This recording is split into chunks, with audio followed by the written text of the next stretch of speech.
सर्वाधार मंगलमय मंगल करना बिनबो बारंबार। धन्य धन्य सद्गुरु सुखदा महिमा कहीं न जाय। जो कछु कहूँ तुम्हारी कृपा मोते कछु न बसाय। बोलिए प्रेम से श्री सद्गुरु महाराज की जय। अव्यक्त रूप में अनंत श्री विभूषित परमाराध्य ब्रह्मलीन गुरुदेव की त्रैलोक पावन पाद पद्मों में कोटि कोटि नमन। आदरणीय सत्संग प्रेमी सज्जनों, माताओं बहनों, सबों को नमन है, सबों को प्रणाम है। अभी देखिए, भगवान शिव और माता पार्वती कैलाश पर्वत पर विराजमान है और माता पार्वती भगवान शिव से पूछ रही है, हे स्वामी,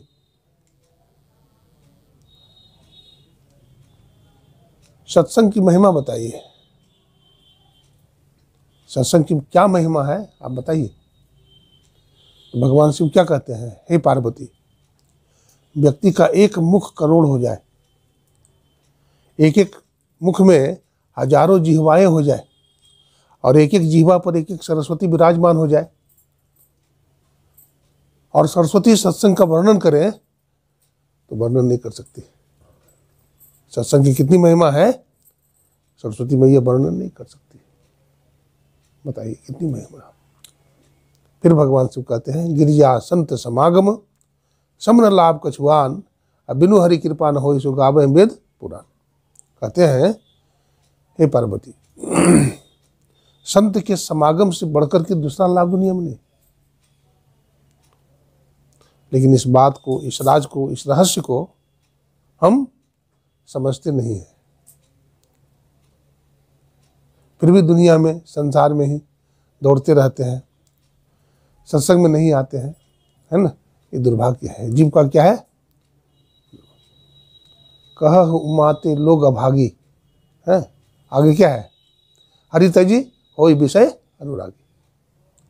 वो बड़ा अभागा जीव है जो भगवान का भजन छोड़ करके, सत्संग छोड़ करके संसार में मारा मारा फिरता है ना। वो भाग्यशाली है जो सत्संग में आता है। वो भूमि धन्य है। अभी सुन रहे थे कि वो राजा धन्य है जो नीति पूर्वक राज्य करता है, न्याय पूर्वक राज्य करता है। वो राजा धन्य है। वो देश धन्य है जहाँ गंगा मैया बहती है। वो नारी धन्य है जो पातिव्रत धर्म का पालन करती है। और वो द्विज धन्य है जो अपने धर्म के अनुसार धर्म में बरतता है। बहुत तरह की बात सुन रहे थे, है ना।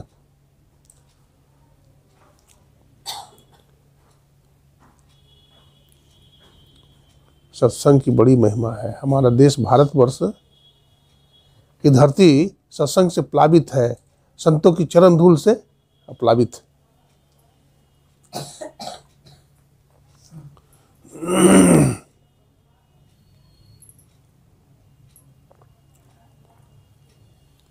कल बाबा गोरखनाथ की बात सुना रहे थे ना। बाबा गोरखनाथ जी महाराज की बात सुना रहे थे। महायोगी गोरखनाथ जी महाराज बतलाते हैं, गोरखनाथ जी महाराज 2500 वर्ष के हो गए। कितने? 2500 वर्ष के हो गए। तो इतनी लंबी आयु कैसे हो गई? योगी लोग कायाकल्प करते हैं। कायाकल्प समझते हैं? बूढ़ा हो गए फिर जवान हो जाते, योग बल से फिर जवान हो गए, इसी को कायाकल्प बोलते हैं। तो गोरखनाथ जी महाराज कई बार कायाकल्प कर लिए, अनेकों बार। तो दुनिया में तो हल्का मच गया। हाँ, मृत्यु लोक में यमराज जब उसकी काफ़ी ख्याति फैल गई, प्रसिद्धि फैल गई, तो पूछा, भाई क्या बात है यमदूत, तुम गोरखनाथ को नहीं लाते? बोला, महाराज वो बड़ा प्रतापी है, बहुत बड़ा योगी है, हमारे बस की बात नहीं है, मैं पकड़ नहीं सकता हूँ, आप ही जाइए। तो काल ने कहा, ठीक है हम ही जाते हैं। तो काल खुद आया, भैंसा की सवारी पर चढ़ करके आया गोरखनाथ को लेने के लिए। तो गोरखनाथ जी गंगा जी स्नान करने जा रहे थे। कहाँ जा रहे थे? गंगा जी स्नान करने। कंधे पर धोती है और उनका मस्तक झुका हुआ है धरती की तरफ। साधु महात्मा चलते हैं तो उनका मस्तक जो है धरती की तरफ झुका होता है। क्यों?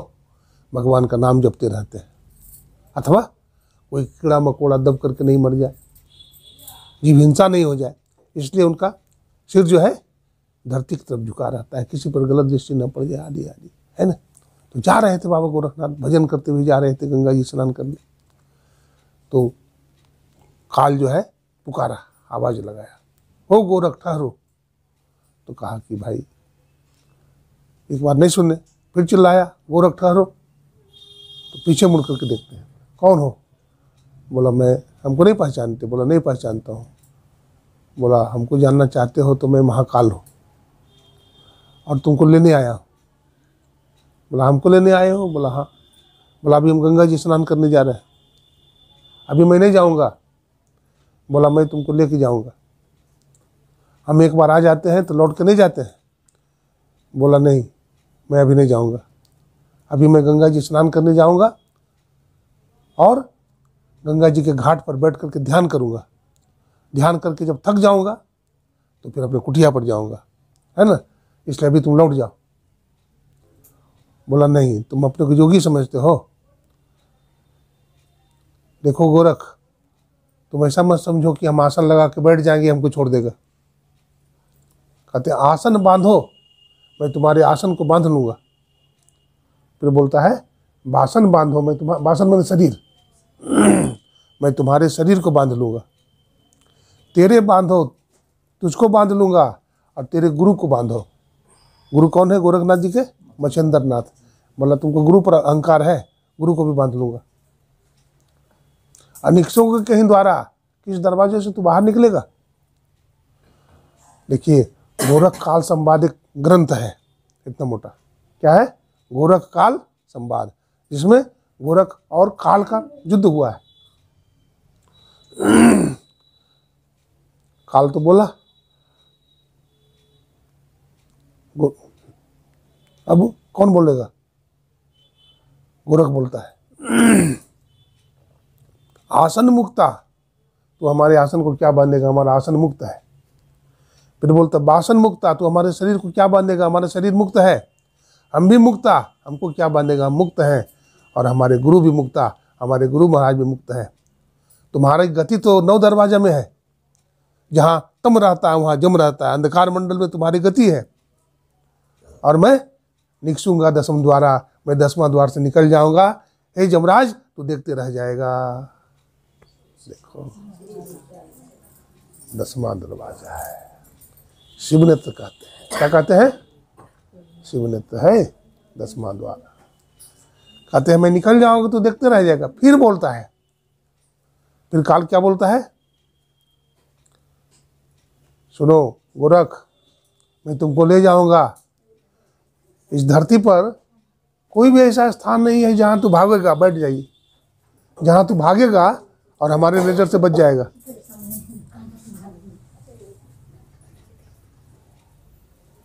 कोई सा जगह नहीं है इस संसार में, कोई सा जगह नहीं जहां तू भाग जाएगा, हमारी दृष्टि नहीं जाएगी।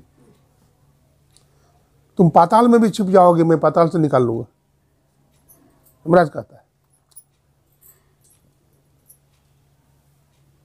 तुम हरि का भजन करते हो, क्या समझते हो हरि हमारी रक्षा करेंगे? हरि भी रक्षा नहीं कर पाएंगे तुम्हारी। बोलता है, काल बोलता है, धरती आकाश मिट जाएंगे और मिटेंगे मेरु कैलाश और एक में एक हो जाएंगे, तो कहाँ रहेंगे हरि के दास?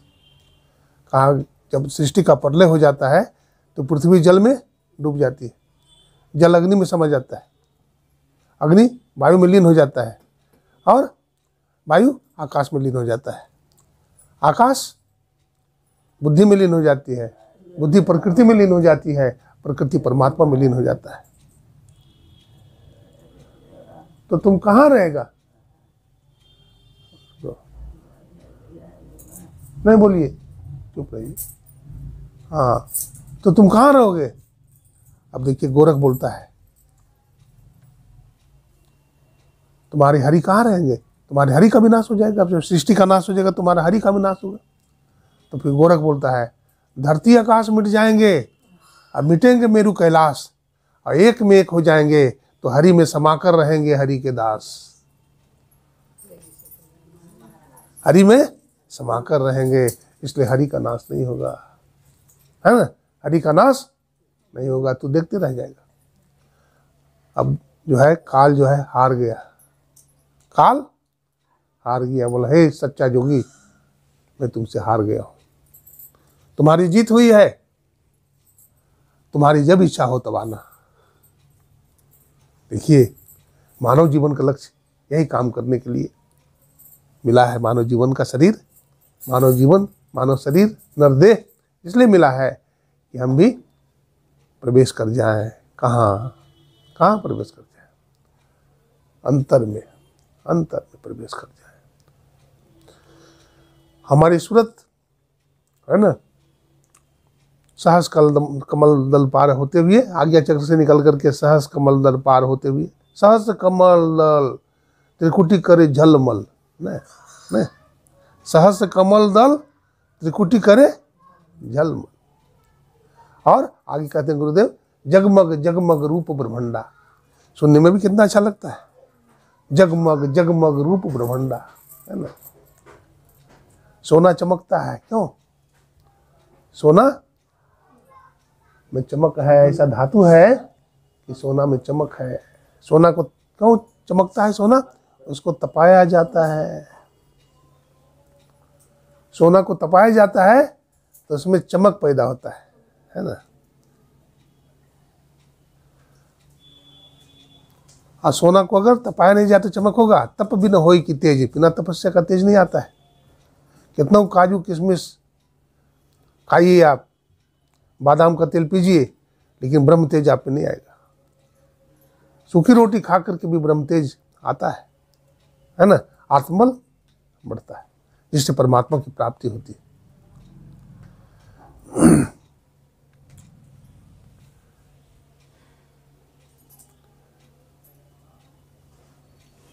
आज्ञा चक्र से निकल करके कहाँ जाएंगे? त्रिकुटी मंडल में। त्रिकुटी मंडल में विद्या सारा है ना। त्रिकुटी महल में विद्या, सारी विद्या है वहाँ। एक बार गुरुदेव आसाम गए। कहाँ गए? आसाम। आसाम गए तो वहाँ के लोग बंगाली भाषा समझते थे, तो बाबा लोगों ने जहाँ यथाशक्ति बंगला में प्रवचन किया संत सेवी जी महाराज, और महात्मा थोड़ा बहुत बंगला बोले, पूरा प्रवचन बंगला में नहीं कर पाए। तो गुरु महाराज कहते हैं संत सेवी जी को मैक दो। तो संत सेवी जी महाराज भी हाथ जोड़ लिए, बोलो गुरुदेव हम थोड़ा सा जानते हैं बंगला, लेकिन हर विषय पर नहीं बोल सकते हैं, हमारी पकड़ नहीं है हर विषय पर। तो गुरु महाराज कहते लाओ मैक हमारे सामने। तो गुरु महाराज के सामने मैक दिया गया, और गुरु महाराज बंगला में जो बोलने लगे लच्छेदार भाषा में, तो 3 घंटा तक प्रवचन करते रह गए।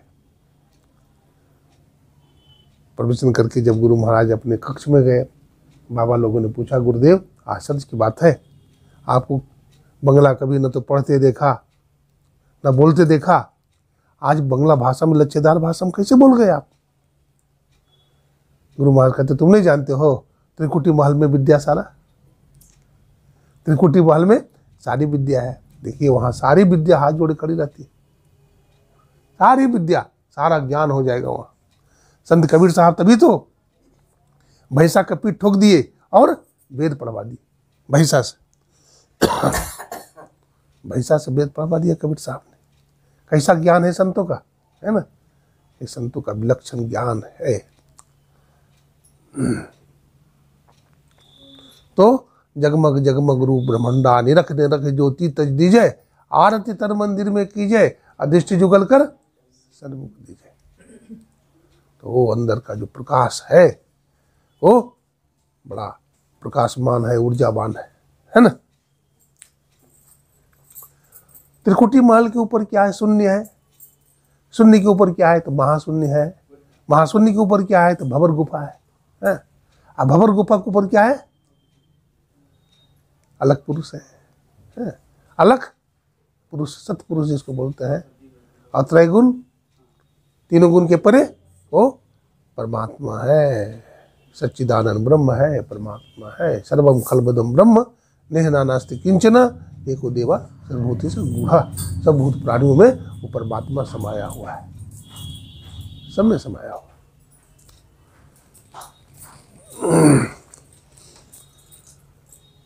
संत महात्मा कहते हैं सत्संग करो और संत सदगुरु से दीक्षा लेकर के भजन में लग जाओ। क्या दुनिया में पागल बन रहे हो? क्या मारे मारे फिरते हो? काम बनने वाला नहीं है। दुनिया का काम कभी पूरा नहीं होगा। होगा पूरा? क्यों? संसार अधूरा है। संसार जब अधूरा है तो पूरा कैसे करोगे? कोई आज तक काम पूरा किया? कोई काम पूरा नहीं किया। ये संसार अधूरा है। सुबह का सत्संग देखा, बहन किया था, यहाँ था न, वहाँ मैं कुछ बात कह रहा था लेकिन कह नहीं पाया, समय भाव में अधूरा रह गया था।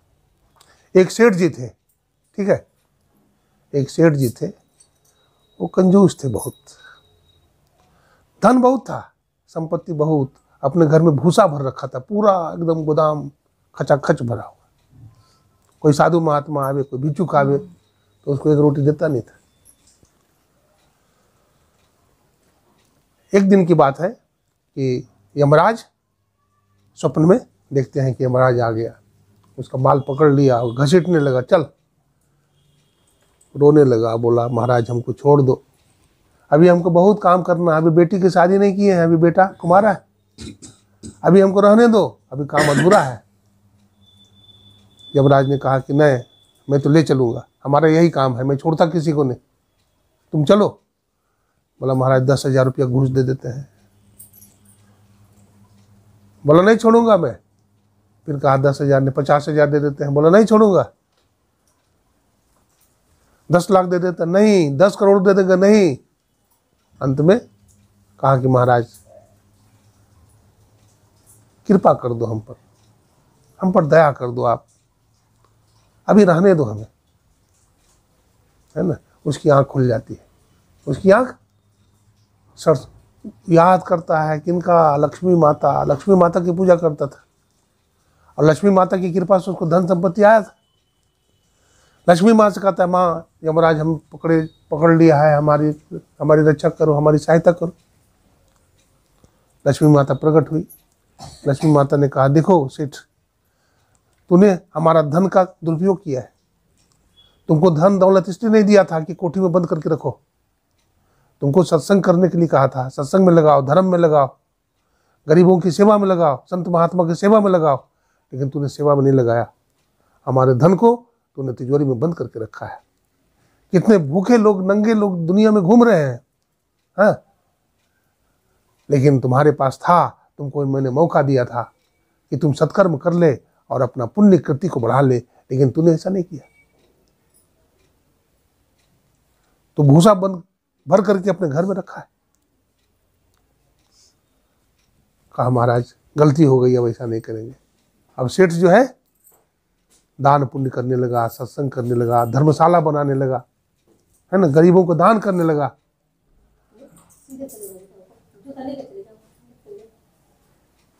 अब उसका धन दौलत बढ़ने लगा। किसका? उस सेठ का धन दौलत बढ़ने लगा, शरीर भी स्वस्थ हो गया, बहुत बड़ा सेठ बन गया, वो नामी हो गया। तो सत्कर्म करने के लिए संत महात्मा कहते हैं सत्कर्म करो, है ना। सत्कर्म, सत्संग से बड़ा सत्कर्म क्या है? ध्यान यज्ञ से बड़ा सत्कर्म है कुछ? हमारे गुरु महाराज तो कहते हैं सत्संग नित और ध्यान नित रहिए करत संलग्न हो, व्यभिचार चोरी नशा हिंसा झूठ तजना चाहिए। ये 5 पाप से अपने आप को बचाते हुए सत्संग और ध्यान का क्या करो? सहारा लो। सत्संग ध्यान का सहारा लो। अपना देश में सत्संग की गंगा बहती है। हमारे ऋषि मुनि जो भी थे, भारद्वाज, अगस्त, वशिष्ठ मुनि, अंगिरा ऋषि, है ना। अच्छा, भगवान शंकर के गुरु कौन थे बताइए तो? अंगिरा ऋषि। हाँ, जागू महादेव कहते नहीं, गुरु नहीं थे भगवान शंकर के, कोई गुरु नहीं। लेकिन भगवान शंकर के गुरु कौन थे? याद रखिए, अंगिरा ऋषि। बिना गुरु के भगवान शंकर को ज्ञान नहीं होगा। तो स्वामी तुलसीदास जी चैलेंज करते हैं क्या? बिनु गुरु होई की ज्ञान, और ज्ञान की होई विराग बिनु, गावे वेद पुराण, सुख के लाई हरि भगत बिनु। गुरु बिन माला फेरता, गुरु बिन करता दान, गुरु बिन सब बिरथा गया, बूझो वेद पुराण। बिनु गुरु जब तप, दान व्यर्थ व्रत, तीरथ फल नहीं दाता, और लक्ष्मीपति नहीं सिद्ध, गुरु बिन वृथा जीव जग जाता। गुरु की बड़ी महिमा है, तभी तो भगवान राम कृष्ण सो को बड़े, तीन हो तो गुरु किन्न, और तीन लोग की संपदा गुरु आगे आधीन। भगवान राम से बड़ा कौन होगा? और भगवान कृष्ण से बड़ा कौन होगा? ये महाअवतार भगवान के हैं। उन्होंने भी गुरु बनाया, एक गुरु ने 3 गुरु बनाया। भगवान राम के 3 गुरु कौन थे? बोलिए। पहला गुरु भगवान राम के वशिष्ठ मुनि, दूसरा विश्वामित्र मुनि, और तीसरा अगस्त्य मुनि। और भगवान श्री कृष्ण के गुरु संदीपन मुनि 1, गर्गाचार्य 2, और तीसरा दुर्वासा मुनि। जो भगवान भी, और दत्तात्रेय जी महाराज के थे 24 गुरु। एक व्यक्ति बोल रहा था, बाबा गुरु क्या बनावे? है, गुरु बनाएंगे तो और बंध जाएंगे, गुरु बनाएंगे तो और बंध जाएंगे। अभी तो इतना बंधन में बंधे हुए हैं, गुरु का बंधन हो जाएगा। मतलब तू अच्छा आदमी है, गुरु करेंगे तो और बंध जाएंगे। भगवान बंध गए। ये संत महात्मा हमारे गुरुदेव पहले दरियापंथी में थे, है ना। बाबा साहब के पास गए, गुरु महाराज ने कहा, लाला तू पहले दरियापंथी थे, अब तू समुद्रपंथी हो गए। क्या बोले? अब संत मत जो है समुद्र मत है, समुद्र पंथ है।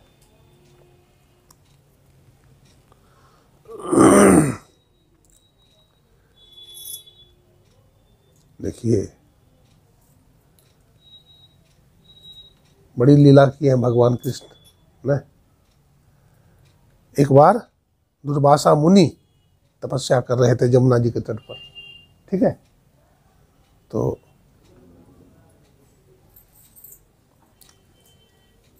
रुक्मिणी की इच्छा हो गई कि दुर्वासा मुनि बड़े तपस्वी महात्मा है, उनका एकादशी रहता है, तो हम उनको भोजन कराएंगे,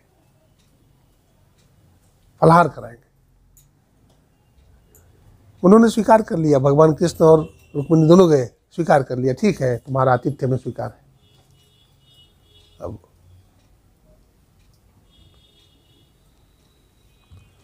भगवान तो राजा है द्वारिका के, बहुत काम है भगवान के माथे पर, बहुत काम है। थोड़ा विलम्ब हो गया, दुर्वासा जी के पास विलम्ब से आए तो जाके प्रणाम करते हैं, मुनिवर ग्रहण किया जाए, फलाहार लाए हैं। बोला ग्रहण नहीं करेंगे। बोले क्यों? बोला विलम्ब से आया, तो विलम्ब से आया, मैं नहीं करूँगा। बहुत आग्रह करने के बाद भी दुर्वासा तो दुर्वासा है, नहीं किया। तो भगवान श्री कृष्ण से और राधा से कहते हैं, देखो आज तुमको हल में जोतेंगे, तुमने बहुत बड़ा गलती किया राजा होकर के। लिटा दीजिए, लिटा दीजिए, हाँ कमल तकिया लगा कर लिटा दीजिए। क्या सुना रहा था? हाँ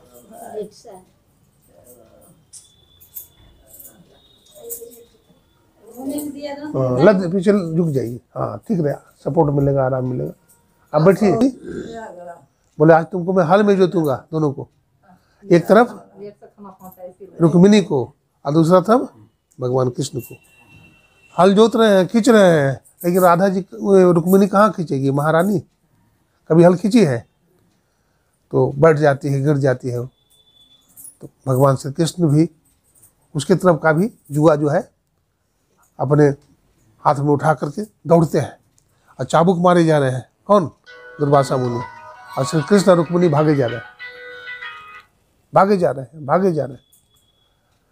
जब मारते मारते जब गिर जाते हैं तो भगवान मुनिवर को दया आ जाती है, दुर्वासा मुनि को दया आ जाती है। और दुर्वासा मुनि से कृष्ण कहते हैं, गुरुदेव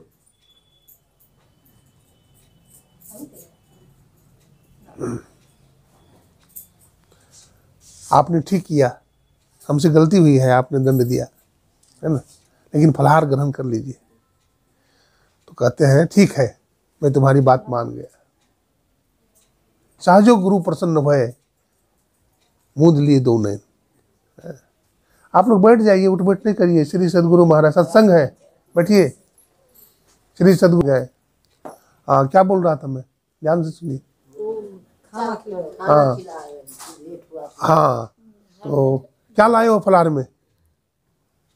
तो रुक्मिणी जी से पूछते क्या लाए हो? तो बोलते हैं फलाहार लाए हैं। क्या? खीर और सांबा का खीर होता है ना, और कुट्टू का रोटी, कुट्टू होता है ना, काला काला होता है फलाहार, मड़ुआ कुट्टू बोलते हैं उसको, मड़ुआ, ठीक है बोले, कुट्टू की रोटी। और क्या? दही। तो लाओ, दुर्वासा मुनि थोड़ा सा खा लेते हैं, प्रसाद पा लेते हैं, और दही थोड़ा सा जुठा लेते हैं, और कहते हैं सुनो रुक्मिणी, कृष्ण मैं तुमसे प्रसन्न हूँ, मैं तुमसे प्रसन्न हूँ। बेटी रुक्मिणी, श्री कृष्ण के पूरे शरीर में दही लगा देना, मैं इसको अमर बना देना चाहता हूँ, मैं इसको अमर बना देना चाहता हूँ, पूरे शरीर में तू लेपन कर दे दही का।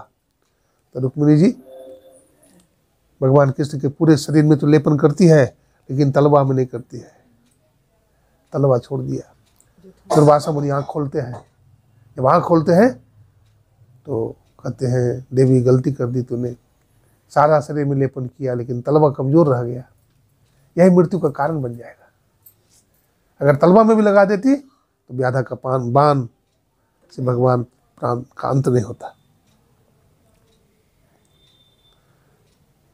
देखिए व्याधा ने, मतलब श्रीमद् भगवद गीता में वर्णन मिलता है कि भीष्म पितामह के बाण लगते थे भगवान को, बड़े बड़े योद्धाओं के बाण लगते थे, लेकिन सब बाण वैसे समा जाते थे जैसे नदी समुद्र में समा जाती। एक बूंद खून भगवान के शरीर से नहीं गिरा, एक बूंद खून नहीं गिरा, लेकिन एक सामान्य व्याधा के बाण से भगवान ने शरीर छोड़ दिया। अब भगवान का तलवा लहूलुहान हो गया, भगवान ने शरीर छोड़ दिया। देखिए गुरु का ज्ञान अमोघ है। गुरु का ज्ञान क्या है? अमोघ है। गुरु कवच है, कवच अभेद विप्र गुरु पूजा, है ना, नहीं छिदने वाला सनह है ना, जो कभी भी घायल नहीं हो सकता है। अगर गुरु का मंत्र जो हम जपेंगे, अगर ध्यान सही में करेंगे, तो कोई भी बाण, कोई भी काल हमें नहीं मार सकता है, नहीं मार सकता है, इतनी शक्ति है। देखिए एक उदाहरण है, हमारे कोषाध्यक्ष थे परमानंद अग्रवाल जी, ये बाप बेटा दोनों कोलकाता से आ रहे थे, है ना, ये देखी हुई बात नहीं बता रहा हूँ, सुनी हुई बात नहीं। तो ट्रेन से आ रहे थे, तो भागलपुर का जो पुल था ना, वो बरारी पुल नहीं, वो रेलवे स्टेशन का जो पुल बतलाते हैं, वो बहुत कमज़ोर हो गया था, वो गिर गया, ट्रेन पर ही गिरा। और वो दोनों बाप बेटा ध्यान कर रहे थे, स्तुति बिंदी करके ध्यान करते हैं ना, ध्यान में बैठे थे। और जैसे ही पुल के नीचे आया, वह धड़ाधड़ पूरा पुल गिर गया, लेकिन जिस डिब्बा में दोनों बाप बेटा बैठे थे वो बच गया। और वो सारा डब्बा है ना, किसी का हाथ नहीं है, किसी का पैर नहीं, किसी का माथा नहीं है, हलवा हो गया सब। पुलिस सब निकाल रहा था, हम भी देखने के लिए गया था, निकाल रहा था, खींच के, बहुत रोमांचक करुणामय वातावरण बना हुआ था, देखा नहीं जाता था, आंसू निकलता था।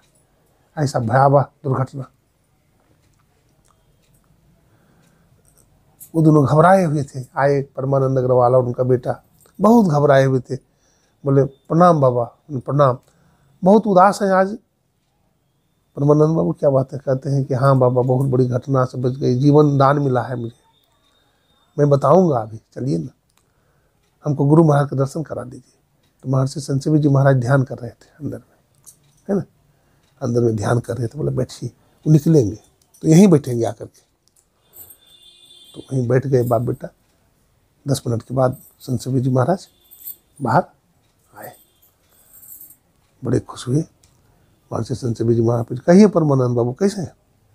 तो गुरुदेव सब आपकी कृपा है। तो बहुत उदास आप है? बोला हाँ, आपने बचा लिया हमको, आपने मुझको बचा लिया। बोला क्या हुआ?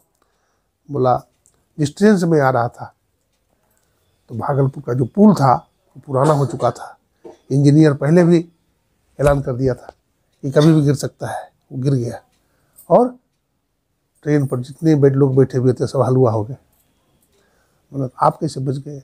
बोला जिस डब्बा में मैं बैठा हुआ था, हम दोनों बाप बेटा स्तुति विनती करके ध्यान कर रहे थे, है ना, हम बच गए, हम बच गए। देखिए जप में बड़ी शक्ति है।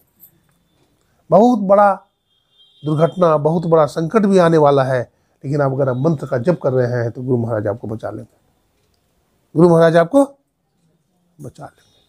आइए एक उदाहरण देते हैं। भगवान श्री कृष्ण ने कालिया को क्या किया? मर्दन किया। मैं कालिया मर्दन की कहानी में सुनाता हूँ। वृंदावन में कालिया दह है न, जहाँ बहुत बड़ा सर्प रहता था, विषैला नाग कालिया, बड़ा खूंखार था। बतलाते हैं उसके विष के प्रभाव से पंछी जो आकाश में उड़ता तो गिर जाता था, जहर से मर जाता था। ग्वाल वाले गोपियाँ पानी भर के लाती थी, वो मर जाती थी। रोज 10-20 मौत होता था। भगवान को बड़ी दया आई। भगवान ने बहाना किया, है ना, भगवान ने प्रतिज्ञा किया कि हम कालिया का मर्दन करेंगे। प्रतिज्ञा कर लिया, है ना। भगवान ग्वाल वाले को लेकर के, है ना, कहाँ चले गए? गेंद खेलने के लिए। कहाँ? यमुना जी के तट पर। और गेंद खेलने लगे, बारी बारी से गेंद फेंक रहे हैं। अब भगवान कृष्ण का नंबर आया तो भगवान श्री कृष्ण ने गेंद को इतना जोर से फेंका कि जानबूझ करके वो दह में फेंक दी। अब मनुसखा का गेंद था, मनुसखा उनका मित्र था। मनुसखा रोने लगा, मुझको गेंद दे दे।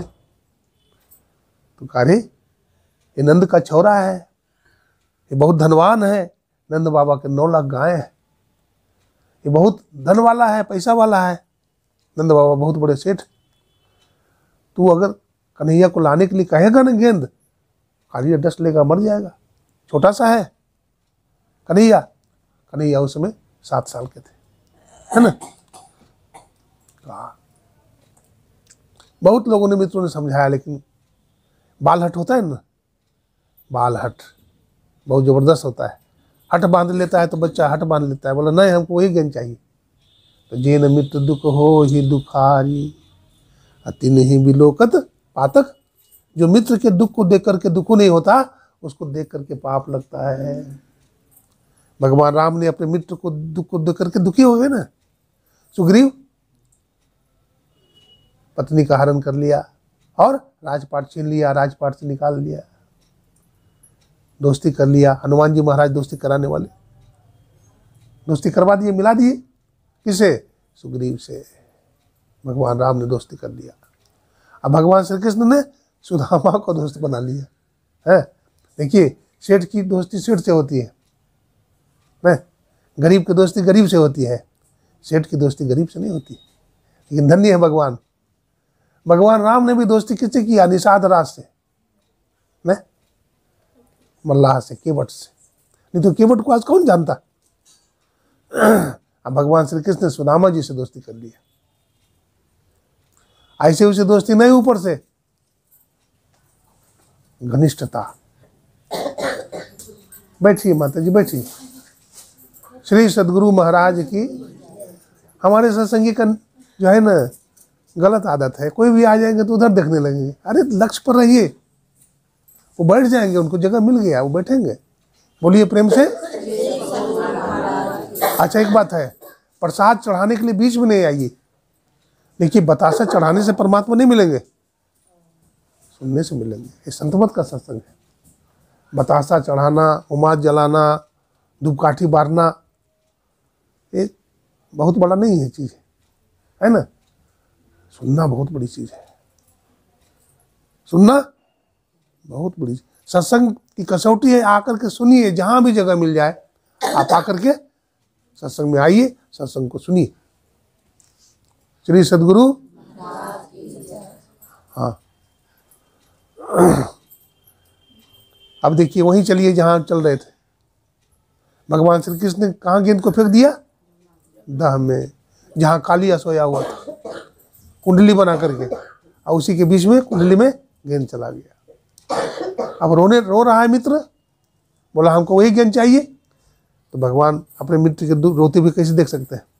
भगवान भी कमर में गमछा बांधे, वीर की तरह चढ़ गए कदम के गाछ पर, है ना, और सिंह की तरह कूद गए। जब कूद गए तो हाहाकार मच गया, कन्हैया मर गया, कन्हैया मर गया, हल्ला हो गया, रोने लगे ग्वाल वाले। अब कन्हैया तो गोताखोर है, अब गोता मारे तो सीधे वहीं पहुंचे, कहाँ? कालियादह में। भगवान वहीं पहुंच गए। अब भगवान का जो सांवली सलोनी रूप देखा भगवान का, तो नाग कन्या, नाग की पत्नियां मुग्ध हो गई। इतना सुंदर चेहरा भगवान का, वो मोहित हो गई। वो बोलती है, बेटा तू कौन है रे? तू किसका लाला है रे? बेटा तू यहाँ कैसे आ गया? बोल, तू बहुत कोमल है, तू बहुत सलोना है, तू आया कैसे बेटा? बोलो, क्या तुम्हें किसी ने धक्का देकर गिरा दिया? क्या तुम्हारा पैर स्लिप कर गया? तू कैसे आया है बता। कहते माँ, ना मुझे कोई धक्का दिया, ना मेरा पैर स्लिप किया, तो तू कैसे आया बेटा? बोला, हमारा मित्र का गेंद यहाँ आ गया है, मित्र हमारा रो रहा है, मैं गेंद लेने आया हूँ। अच्छा बेटा बैठ जा, देखो हमारा पति बड़ा खूंखार है, कोई भी यहाँ आकर के बचता नहीं है, लेकिन मैं तुमको बचा लूंगी। तू बड़ा सुंदर है, तू बड़ा दिव्य है, मैं तुमको मारने नहीं दूंगी। तू बैठ जा, मैं गेंद दे देती हूँ। श्री कृष्ण को बैठा दिया। अब कालिया सोया हुआ है, जगावे तो कैसे, अनर्थ हो जाएगा, तो अभी पति को जगने दे। तो कृष्ण भगवान कहते हैं, हमारा मित्र रो रहा है, मैं मित्र के दुख को देख नहीं सकता, जल्दी दे हमें। बोला, बेटा जल्दी तो नहीं होगा। तो भगवान श्री कृष्ण कालिया को एक लात मारते हैं, एक लात मारे, बस फन ऊपर कर दिया कालिया। भगवान को डसना चाहा, भगवान को डसना चाहा। अब भगवान श्री कृष्ण क्या करते हैं, कालिया के फन पर चढ़ जाते हैं। अब भगवान बांसुरी अपना निकाले और बजाने लगे और उसको नचाने लगे। किसको? कालिया को। अब देखिए कालिया जो है ना, शेषनाग है, 1000 फन है उसके। कितने? 1000 फन है। और भगवान को हर फन से डसना चाहता है, अब भगवान को लपेटना चाहता है, लपेट में लेता है। तो भगवान को लपेट में ले लिया, अब भगवान को डस भी लिया कितने जगह। भगवान तो योगी है ना, भगवान ने प्राणायाम किया, प्राणायाम करके क्या किया, पेट फुला दिया, शरीर फुला दिया, और फिर शरीर को ढीला छोड़ दिया और फांद गए सीधे फन पर। अब भगवान बांसुरी बजा रहे हैं। कालिया को नचाते नचाते नचाते नचाते भगवान ने पस्त कर दिया, पूरा मुख से खून निकलने लगा फन से कालिया का। कालिया की पत्नी हाथ जोड़ती है, महाराज छोड़ दीजिए, प्रभु हमारा पतिदेव है, बख्श दीजिए, इसको छोड़ दीजिए, प्राण दान दे दीजिए। भगवान कृष्ण कहते हैं, ठीक है मैं छोड़ दूंगा, लेकिन इसको शांत होने के लिए कहो। तो और फुफकारता था कालिया। बोला, देखो मैं इसको छोड़ रहा हूँ, ये और फुफकार रहा है।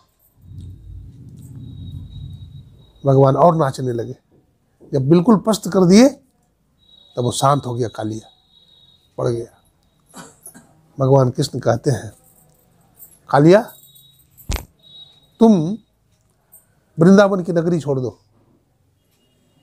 बोला क्यों? बोला वृंदावन की नगरी भक्ति की नगरी है। अब भक्ति की नगरी में कालिया पाखंड है। भक्ति की नगरी में कालिया क्या है? पाखंड है। यहाँ तो भगवान के भक्त रहते हैं, वाल वाले गोपियाँ भगवान के जो भक्त है वो रहते हैं। तुम्हारा रहने का स्थान नहीं है। देखिए पाखंड है कौन? कालिया। हमारे गुरु महाराज क्या कहते हैं? पाखंड अरु अहंकार तजी, निष्कपट हो और उदीन हो, सब कुछ समर्पण कर गुरु की सेव करनी चाहिए। पाखंड को छोड़ो, अहंकार को छोड़ो, काम को छोड़ो, क्रोध को छोड़ो, लोभ को छोड़ो, निष्कपट हो जाओ। क्या हो जाओ? निष्कपट हो जाओ, दीन हो जाओ, सब कुछ समर्पण कर दो गुरु के चरणों में। मनसा वाचा कर्मणा रहे तुम में समाई। रोज पाठ करते हैं। कालिया को कहा कि तुम चले जाओ, तो भगवान कहाँ जाए? तो भगवान कृष्ण कहते हैं तुम रमन रेती चले जाओ। कहाँ? वृंदावन में रमन रेती है। बोला वहाँ चले जाओ। तो कालिया बोलता है प्रभु वहाँ तो आपका जाना माना वाहन रहता है गरुड़, वो हमको खा जाएगा, निगल जाएगा। भगवान कृष्ण कहते हैं अब नहीं खाएगा। बोला क्यों? तुम्हारे फन पर हमारा चरण का चिन्ह है, वो तुमसे दोस्ती कर लेगा। आप देखिए भगवान के चरण में वज्रांकुश का चिन्ह है। क्या है? श्री का चिन्ह है वज्रांकुश, जो माया बड़ी दुस्तर है उसको भी काटने में समर्थ है। अब तुमको नहीं मारेगा, तुमसे दोस्ती कर लेगा, जाओ। भगवान की बात मान करके कालिया चला गया रमन रेती, और गरुड़ ने देखा तो उसे दोस्ती कर लिया। श्री सद्गुरु महाराज की दोस्ती कर लिया। ये कालिया कौन है? हमारा मन ही कालिया है। हमारा मन क्या है? कालिया है।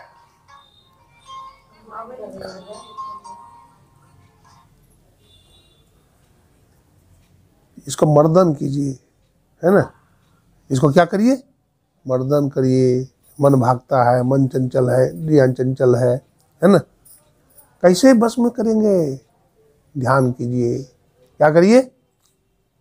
गुरु मंत्र जप, गुरु ध्यान कर, अति सेव कर, अति प्रीति कर, गुरु की आज्ञा मान प्यारे कर सदा। आप कहेंगे बाबा नहीं होता है, होगा। अभ्यास कीजिए, मंत्र को आप जपिए ना, आपको ताकत मिलना प्रारंभ हो जाएगा, आपको शक्ति मिलेगी। आप जपिए, बड़ी निष्ठा से, बड़ी प्रेम से जपिए। आप अति पावन गुरु मंत्र मन ही मन जाप जपो, उपकारी गुरु रूप को मानस ध्यान तक। गुरु का रूप बड़ा उपकारी है ना? आप जप कीजिए और उनके रूप का ध्यान कीजिए, गुरु रूप का ध्यान कीजिए। आप बिंदु ध्यान कीजिए, है ना? सूक्ष्म ध्यान करिए, शून्य ध्यान करिए। शून्य ध्यान को बिंदु ध्यान कहते हैं, है ना? उसको कीजिए, आपको शब्द मिल जाएगा। उपनिषदकार लिखते हैं बिंदु बिंदु मनोलयम कृत्वा दूरदर्शनम मापनुयात। बिंदु में मन को लय करने से दूरदर्शन प्राप्त होता है, और शब्द में मन को लय करने से दूरश्रवण प्राप्त होता है ना? ये दोनों हाथ क्या है? परमात्मा का दो हाथ है, बायां हाथ दायां हाथ, बाईं हाथ दाईं हाथ, दोनों हाथ। तो बच्चा को देखते हैं, माता पिता हाथ पकड़ लेते हैं, मेला ठेला में जाता है। अगर बच्चा माँ बाप का हाथ पकड़ लिया है तो भूल सकता है ना, लेकिन अगर माँ बाप बच्चा का हाथ पकड़ ले तो भूलता नहीं। अगर प्रकाश मंडल में आप हैं तो आप भूल सकते हैं। क्यों?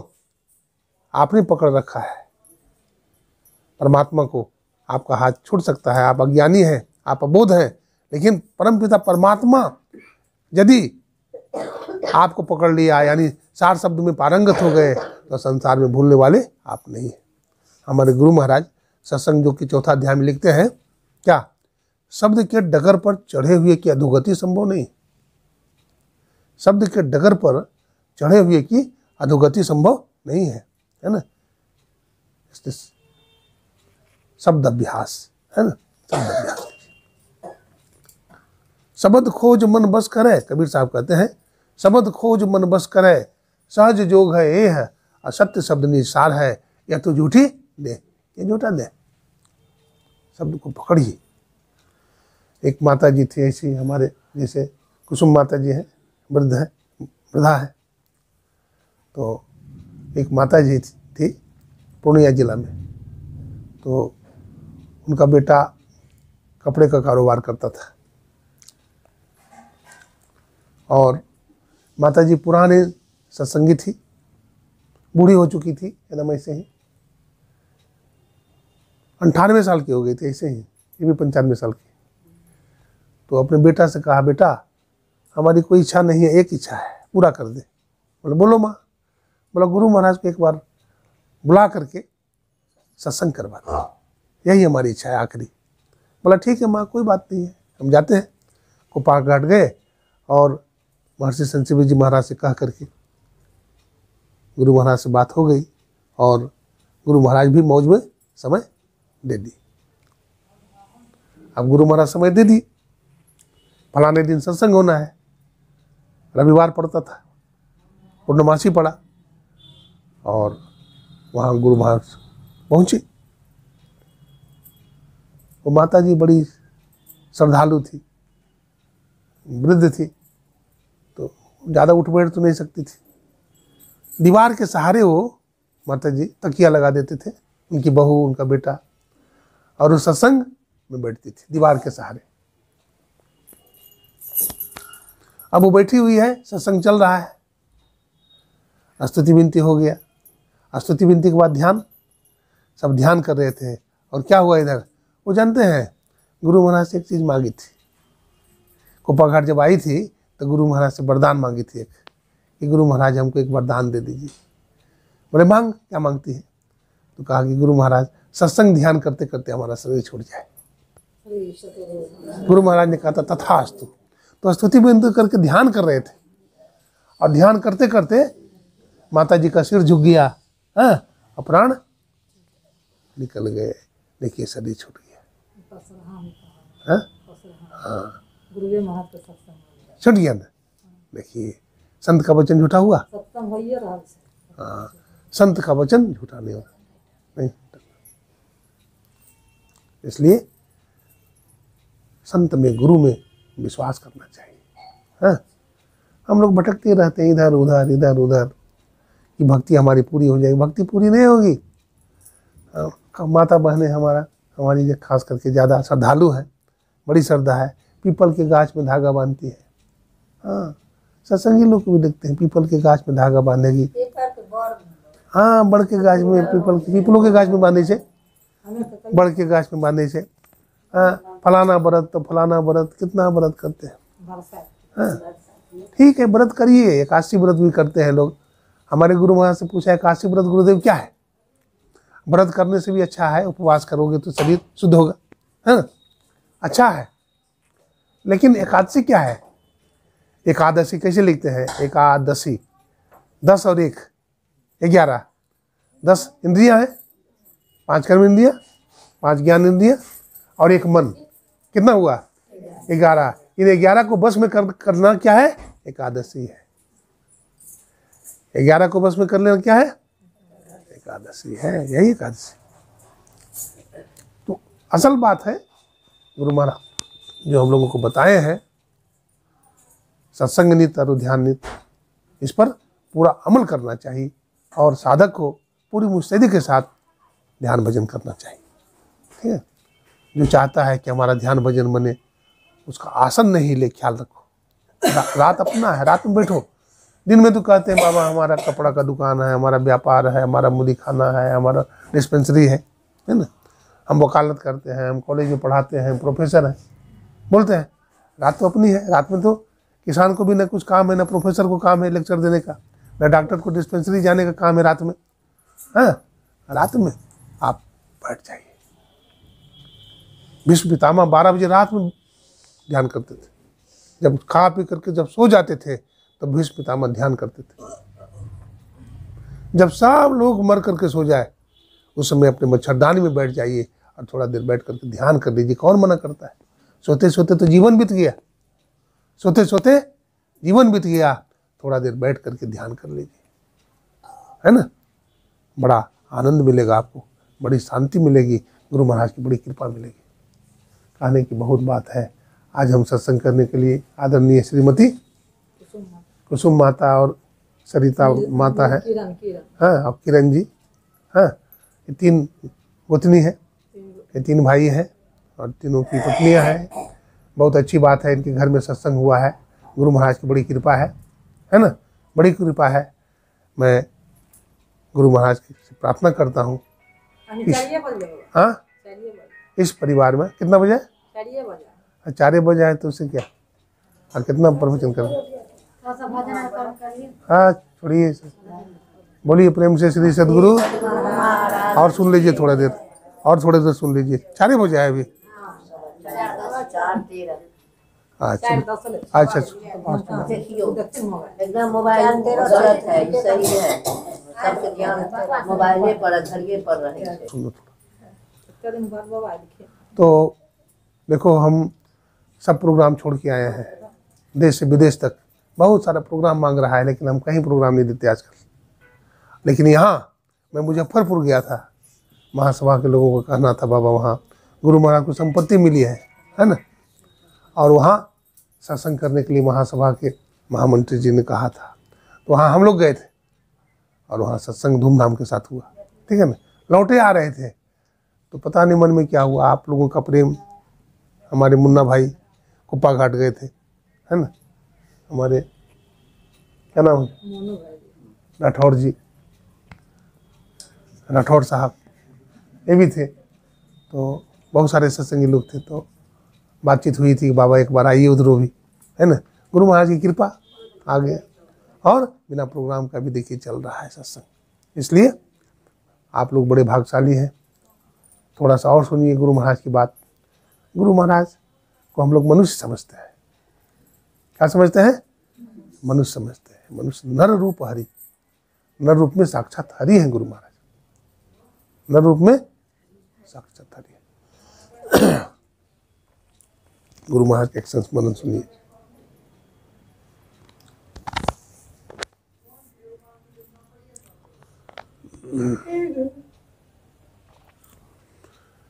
सहरसा जिला का नाम सुने होंगे आप लोग? सहरसा में एक सत्संगी है, हाँ, सहरसा के हैं, सुनिए। सहरसा में एक सत्संगी है, बड़ी पुरानी बात है। तो उनकी बेटी की शादी हो रही थी, उनकी बेटी की शादी करनी थी। तो उनकी इच्छा थी कि गुरु महाराज का सत्संग एक बार हो जाए तो बेटी की शादी भी करवाएंगे। बारात आने वाली थी, तो गुरु महाराज का सत्संग पहले रखा हो। तो गुरु महाराज शरीर छोड़ चुके थे, गुरु महाराज शरीर छोड़ चुके थे। तो बाबा लोग सब पहुंचे सत्संग में।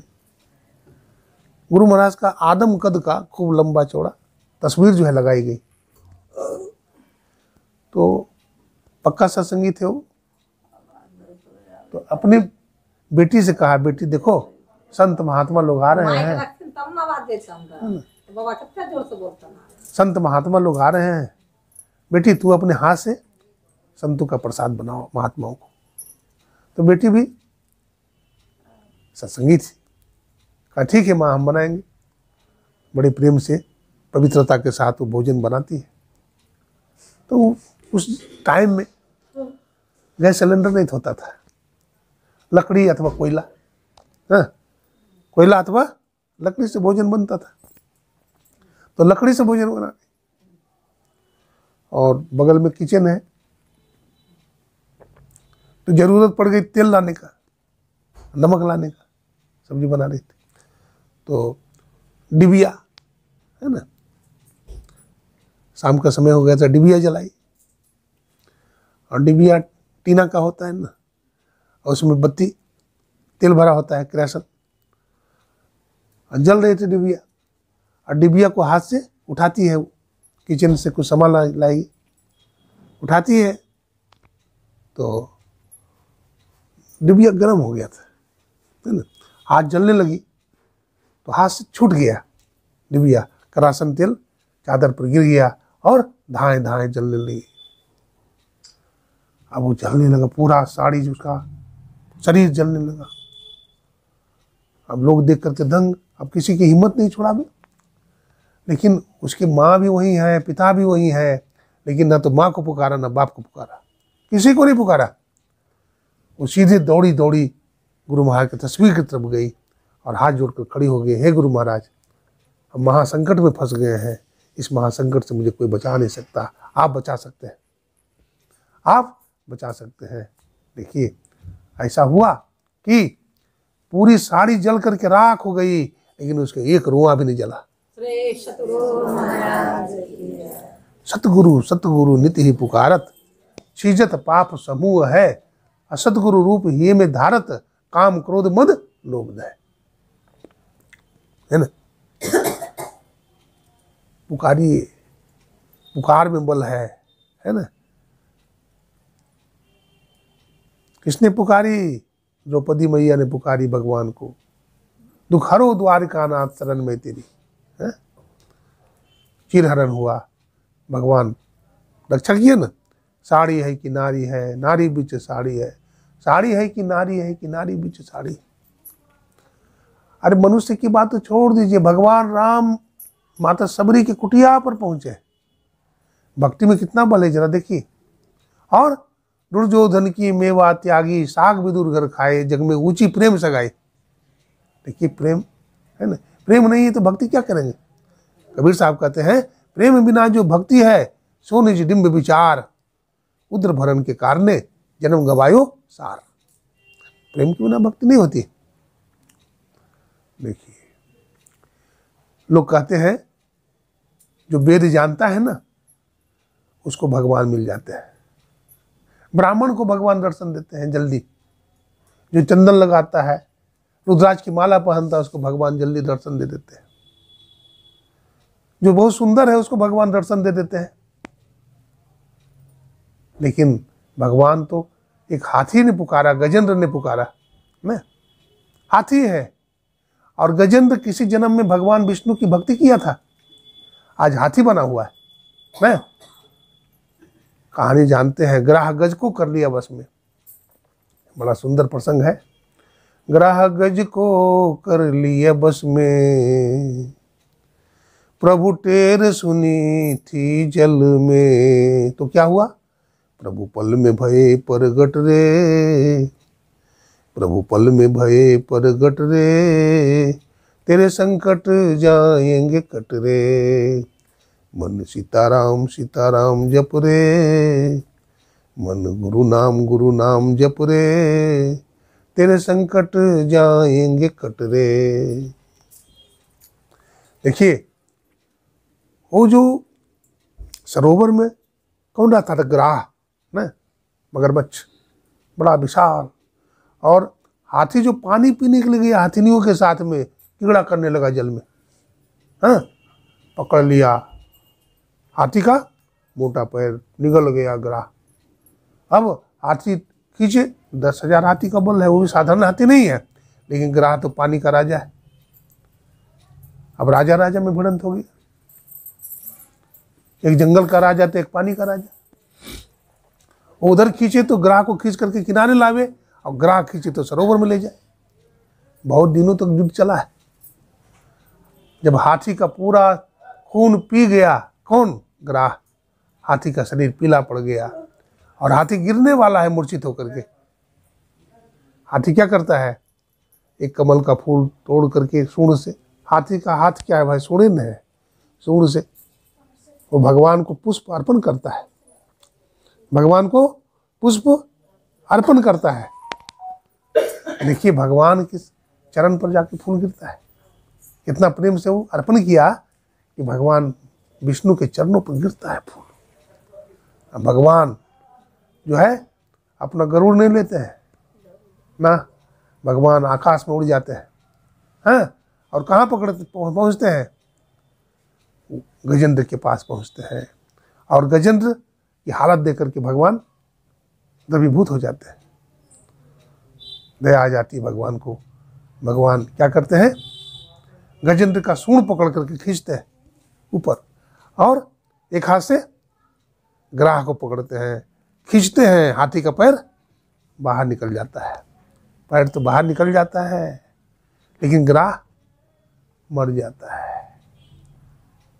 शिकायत करता है कौन? गजेंद्र, प्रभु मैं अपना उद्धार के लिए आपको बुलाया था और आपने पहले हमारा उद्धार नहीं किया, पहले ग्राह का उद्धार कर दिया।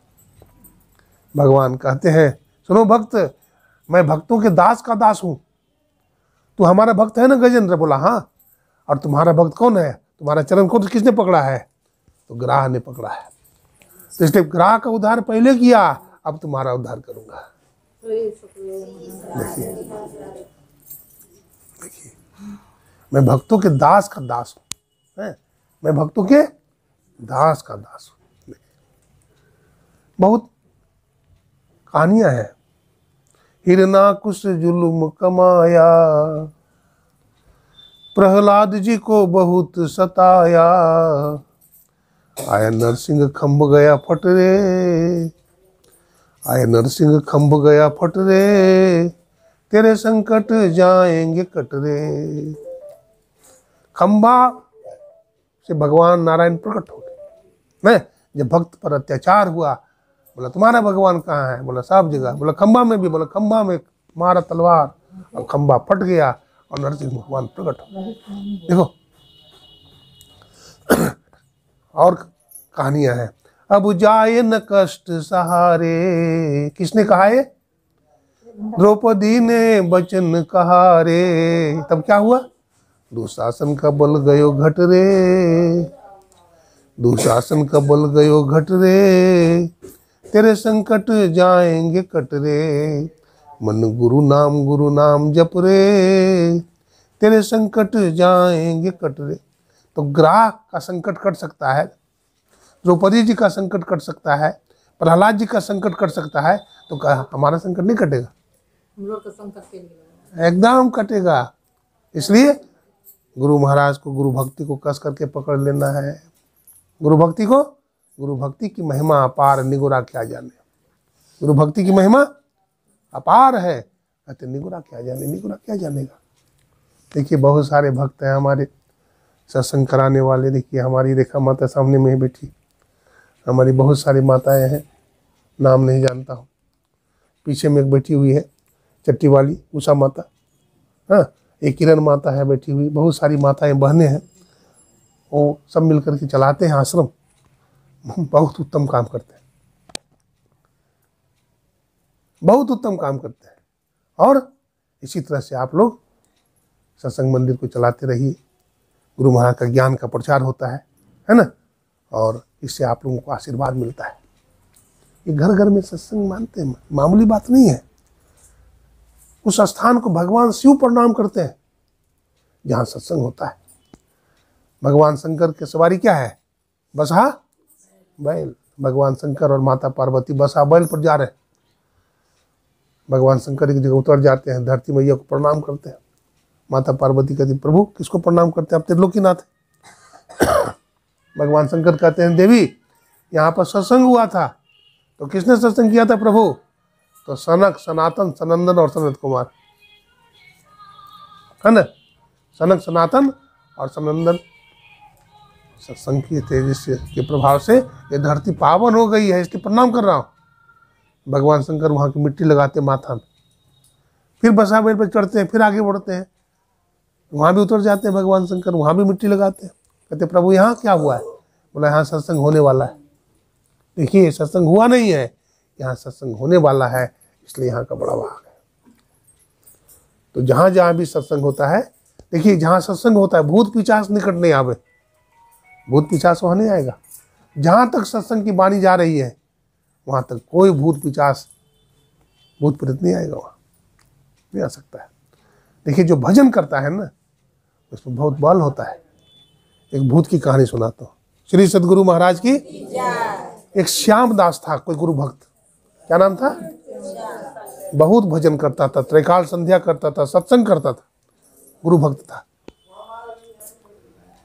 एक बार वो शमशान घाट की तरफ जा रहा था। कहाँ जा रहा था? शमशान घाट की ओर जा रहा था।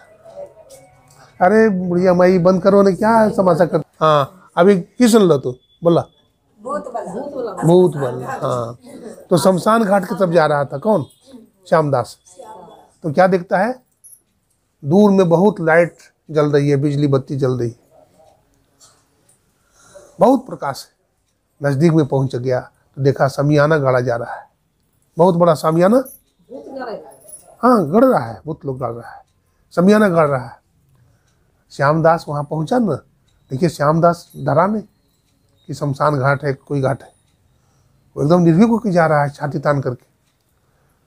तो पूछता है भाई तुम लोग कौन हो और रात में ये लोग क्या कर रहे हो, यहाँ सामियाना गाड़ रहे हो जंगल में और इतना लाइट जला रखो, क्या बात है? तो भूत कहता है, प्रेत कहता है, भाई देखो तुम गुरु भक्त है, हमसे कोई आंख मिला नहीं सकता है, हमसे कोई बात नहीं कर सकता है, लेकिन तू गुरु भक्त है, तू भजनानंदी है, तुम्हारा आत्मबल है, तू गुरु का प्यारा है। सुन, हमारी बेटी की शादी होने वाली, हम लोग प्रेत है, इस जंगल में रहते हैं, हमारी बेटी की शादी होने वाली है। किससे शादी होने वाली है बोलो? तो कहा रामदास एक बहुत बड़े सेठ हैं, रामपुर गांव में रामदास रहते हैं, बहुत बड़े सेठ हैं, उनका बेटा शराबी जुआड़ी है, कबाबी है, वेश्यागामी है, बड़ा पापी है, आज उसका शरीर छूटने वाला है, आज उसका शरीर छूटने वाला है, उसका दोनों किडनी खराब हो गया है, आज शरीर उसका छूटेगा, वो प्रेत बनेगा और उसी प्रेत से हमारी बेटी की शादी होगी। कहा अच्छा ये बात है? बोला हाँ। अब श्यामदास तो चला गया वो गांव में, पूछते पूछते रामपुर गांव चला गया। और रामदास कौन है भाई? रामदास सेठ है। पूछा भाई रामदास कौन है? तो यहाँ के सेठ है, नामी सेठ है, सबसे बड़ा मकान उन्हीं का है। तो आ गया, मुलाकात हो गई उनसे, बोला कि महाराज कहाँ आए हैं आप, कैसे दर्शन दिए? बोला कि हम तुम्हारा बेटा से मिलना चाहते हैं। तो बोला बेटा से मिल के क्या करिएगा? बेटा से मिल के क्या करिएगा? बोला हमारा बेटा शराबी है, जुआड़ी है, उसका दो इतना शराब पीता है कि दोनों किडनी फेल हो गया है, वो मरने वाला है, अब तब में है, वो दर्द के मारे चिल्ला रहा है, उसका शरीर छूट जाएगा अब। तो कहा हमको दिखा तो दो। तो वहाँ ले गया तो देखा तड़प रहा था दर्द के मारे, अब तब में था। तो ये महात्मा था, श्यामदास भजनानंदी था। उन्होंने कहा कि देखो हम तुम्हारा उद्धार करने आया, हम तुमको दीक्षा देना चाहता हूँ, लेगा? बोला हाँ महाराज दीक्षा ले लेंगे, अब तो मरने वाले हैं, कब लेंगे? बोला ठीक है बैठ। उसको बैठा दिया, फूल माला दे दिया हाथ में, दीक्षा दे दिया। दीक्षा देने के बाद ध्यान कराया जाता है, ध्यान कराया, अब फूल माला पहनाया जाता है, फूल माला अपने गला में डाल लिया, दीक्षा उसका हो गया। अब 1 घंटा के बाद, 1 घंटा भजन किया, वो 1 घंटे के बाद उसका शरीर छूट गया, लेकिन वो प्रेत नहीं बना। वो प्रेत भजन किया, दीक्षा ले लिया, प्रेत कैसे बनेगा? प्रेत नहीं बनेगा। तो कहाँ चला गया? उसी रास्ता से जा रहा था। तो क्या देखता है, उसी जंगल में अब लाइट नहीं जल रही है और सामियाना खोला जा रहा है, प्रेत भूत प्रेत उदास है बैठा हुआ। श्यामदास पूछता है भाई कल तो यहाँ चकाचक था, लाइट वगैरह जल रही थी, हाँ, और पंडाल तैयार किया जा रहा था, डेकोरेशन हो रहा था, आज खोला जा रहा है, क्या बात है? बोला महाराज हम लोग उदास हैं। बोला क्या? बोला जिससे हमारी बेटी की शादी होने वाली थी वो मर करके प्रेत नहीं बना, वो मर करके प्रेत नहीं बना तो बेटी हमारी कुमारी रह गई, इसलिए हम लोग उदास हैं। देखिए भूत पिशाच निकट नहीं आवे। देखिए जो बहुत गंदा आदमी है, जो ध्यान भजन नहीं करता है, जो सिगरेट पीता है, गांजा पीता है, व्यभिचार करता है, बुरा बुरा कर्म करता है, जो गंदा स्थान में रहता है उसको प्रेत पकड़ता है, भूत पकड़ता है। लेकिन जो पवित्र आत्मा है उसको प्रेत पकड़ेगा, भाग जाएगा, दूर से भाग जाएगा। इसलिए भजन आतुरी कीजिए, और बात में देर, और बात में देर जगत में जीवन थोड़ा, थोड़ा सा जिंदगी है, बहुत जिंदगी नहीं है, थोड़ा सा जिंदगी है। आप लोगों को एक बात हम कहना चाहते हैं, देखिए हरिद्वार में एक बार ध्यानाभ्यास होता है गर्मी के दिन में, जून महीना में, जून से लेकर के चलते रहता है, हम लोग रहते हैं 3 महीना वहाँ, जून, जुलाई, अगस्त, सितंबर में भी आते हैं। वहाँ ध्यानाभ्यास ही चलते रहता है। आप लोग से अनुरोध है कि आप लोग भी आइए ध्यानाभ्यास में और ध्यान जो का लाभ उठाइए। इस बार तो हमारे मुन्ना भाई और हमारे राठौड़ साहब हैं, ये लोग कह रहे हैं बाबा जरूर आएंगे। बहुत लोग, माताएं बहनें भी आएगी। आप लोग एकजुट होकर के ध्यानाभ्यास में आइए।